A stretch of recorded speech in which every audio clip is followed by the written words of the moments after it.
Hello বন্ধুরা, সবাই কেমন আছো? আজ দেখাবো তোমাদের তেল কই। তো মাছগুলো তো জানতেই ছিল, তো এখন সবগুলোকে ভালো করে পরিষ্কার করে কেটে নিচ্ছি। এক এক করে সবগুলোকে ভালো করে কেটে নিই, তারপর তোমাদের সাথে দেখাচ্ছি।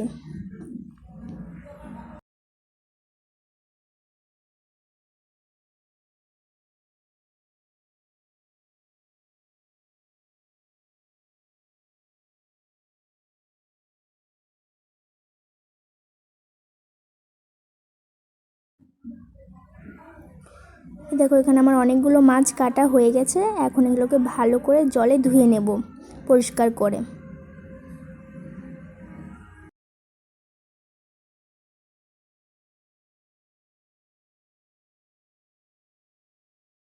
এক এক করে সব মাছগুলোকে ধুয়ে নিচ্ছি, তোমরা দেখতে থাকো।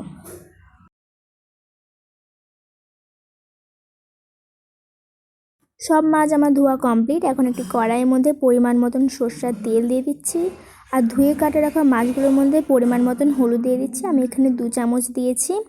তারপর মাছগুলোকে ভালো করে হলুদের সঙ্গে মাখিয়ে নেব। আর নুন আগেই মাখানো ছিল, সেটা দেখানো হয়নি।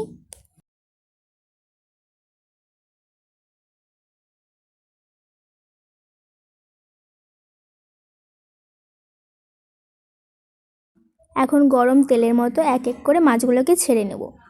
খুব হালকাও না, খুব বেশিও না ভাজবো না, একদম মিডিয়াম করে ভাজবো।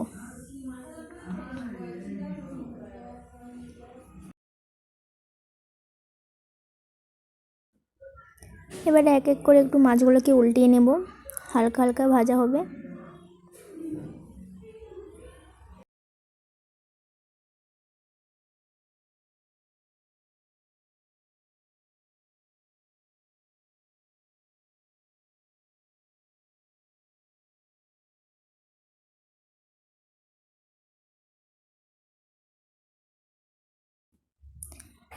এই দেখো বন্ধুরা, এই মাছগুলো এরকম লাল লাল করে ভাজতে হবে, বেশি আমি ভাজিনি কিন্তু এখানে।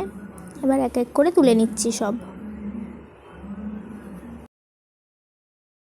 কই মাছের তেল করতে যেই যেই মশলাগুলো প্রয়োজন সেগুলো আমি এখন পেস্ট করে নিচ্ছি। এর মধ্যে ছিল টমেটো, আদা, রসুন আর পেঁয়াজ, সেটা আমার পেস্ট করা হয়ে গেছে। এখন আমি কড়াইয়ের মধ্যে পরিমাণ মতন তেল দিয়ে বেটে রাখা মশলাগুলোকে দিয়ে দিচ্ছি। এবার সেটা তেলের মধ্যে ভালো করে নাড়িয়ে নিচ্ছি। তারপর এর মধ্যে 1 চামচ হলুদ, 2 চামচ লঙ্কার গুঁড়ি, সেটা দিয়ে মিশিয়ে নিচ্ছি। তারপর এখানে দিলাম জিরে ধনে বাটা 2 চামচ দিলাম, আর এখন দিচ্ছি শুকনো লঙ্কা বাটা প্রায় 4 চামচ মতন দিয়েছি। এবার সেটাকেও মিশিয়ে নিচ্ছি। ভালো করে নেড়ে চেড়ে মশলাটাকে কষিয়ে নেব, যাতে কাঁচা গন্ধটা একদমই না থাকে। দেখো, মশলা থেকে কিন্তু তেল বেরিয়েছে, তার মানে কষানো হয়ে গেছে। এখন এর মধ্যে জল দিয়ে আবার একটু কষিয়ে নেব। এখন এর মধ্যে ভেজে রাখা মাছগুলোকে দিয়ে দিচ্ছি।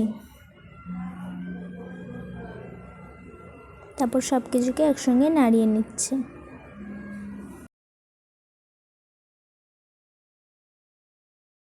এখন এটা ঢাকা চাপা রেখে দেবো কিছুক্ষণ। তারপর এখানে দেখো, এটা কষানো হয়ে গেছে মাছগুলো মশলার মধ্যে। এখন এটা রেডি হয়ে গেছে আমাদের তেল কই। তোমাদের যদি ভিডিওটা ভালো লাগে তাহলে লাইক শেয়ার কমেন্ট করে দিও।